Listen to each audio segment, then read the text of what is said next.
अस्सलाम वालेकुम वीवर्स, क्या हाल चाल है। उम्मीद करती हूँ सब खैरियत से होंगे।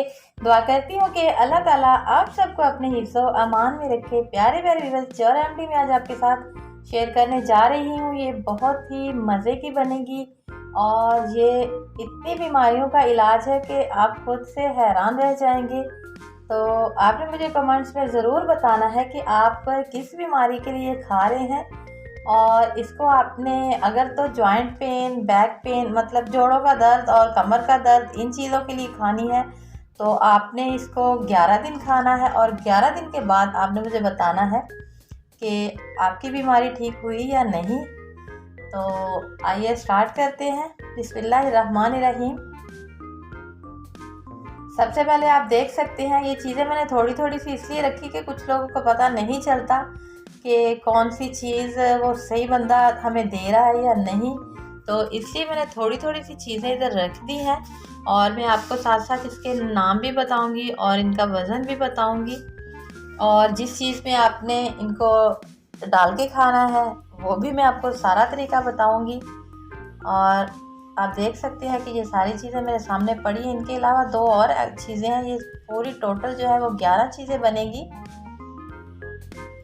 मेरी नई आने वाले व्यूवर से गुजारिश है कि प्लीज़ मेरे चैनल को लाइक करें, सब्सक्राइब करें, अच्छे अच्छे कमेंट्स करें, फ्रेंड्स और फैमिली में शेयर करें और बेल को प्रेस करना ना भूलें ताकि मेरी आने वाली हर नई वीडियो का नोटिफिकेशन सबसे पहले आपको ही मिल सके। और मेरे पुराने व्यूवर्स का बहुत बहुत शुक्रिया जो मेरी वीडियो को वॉच करते हैं, लाइक करते हैं, कमेंट्स करते हैं। और व्यूवर्स आप देख सकते हैं पहले जिसको मैंने पकड़ा है वो कद्दू के और इनके सारे बीज हैं। इनको हम क्या बोलते हैं, चार मगज़ और सौंफ है, 7 बादाम है और ये अलसी के बीज है। अलसी के बीज के बाद ये आगे है पिस्ते। पिस्ते आपने रोस्टेड नहीं लेने, पिस्ते आपने कच्चे वाले लेने हैं। वो नमक में जो रोस्ट किए होते हैं वो आपने बिल्कुल भी इसमें नहीं डालने। और इसको फूल मखाना बोलते हैं।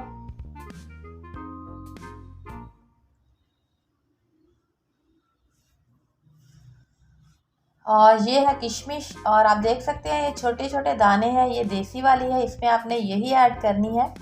और ये मैंने दूसरी किशमिश साथ वैसे रखी है। ये हम जो नॉर्मल यूज़ करते हैं वो ये वाली होती है, ये इसमें नहीं जाएगी।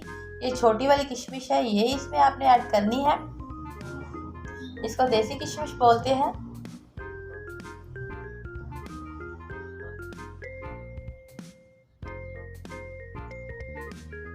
और इसको अच्छे से पहले वॉश करके सुखा लेना इन सारी चीज़ों को। ये अखरोट की गिरियाँ लिए, आप चाहे तो अखरोट जो है काट कर उनमें से गिरी निकालें तो वो ज़्यादा बेस्ट है। और इसको भी आपने ध्यान से देखना है कि इसमें कहीं सुंडियाँ वगैरह ना हो, फ्रेश वाले लेने हैं। और ये काजू है, काजू को भी मैंने रोस्ट काजू नहीं लिए, वो नमक में उन्होंने रोस्ट किए होते हैं, ऑयल में किए होते हैं, उससे कोई फ़ायदा नहीं होगा। ये कच्चे वाले जो हैं ये आपने इस पर यूज़ करने हैं। और इन सब चीज़ों को पहले मैंने अच्छे से वॉश करने के बाद सुखा लिया 2-3 दिन धूप में, क्योंकि इनमें कचरा वगैरह अक्सर ऐसी चीज़ें होती हैं। तो आप सर्दी आने से पहले इन चीज़ों को पहले से अच्छी तरह से धोने के बाद सुखा कर रख लें और बाद में इनका पाउडर बनाएं। और इनका पाउडर बनाने का ये तरीका है कि आपने इसको दोरी में, कुंडी में, उसमें कूटना है। इसको आपने मशीन में नहीं बनाना और ज़्यादा भी इसको बारीक पीसने की ज़रूरत नहीं है। चाहे तो आप इसको मोटा मोटा कूट सकते हैं, बट इसको आपने इसमें मशीन में नहीं बनाना, ग्राइंडर में नहीं बनाना।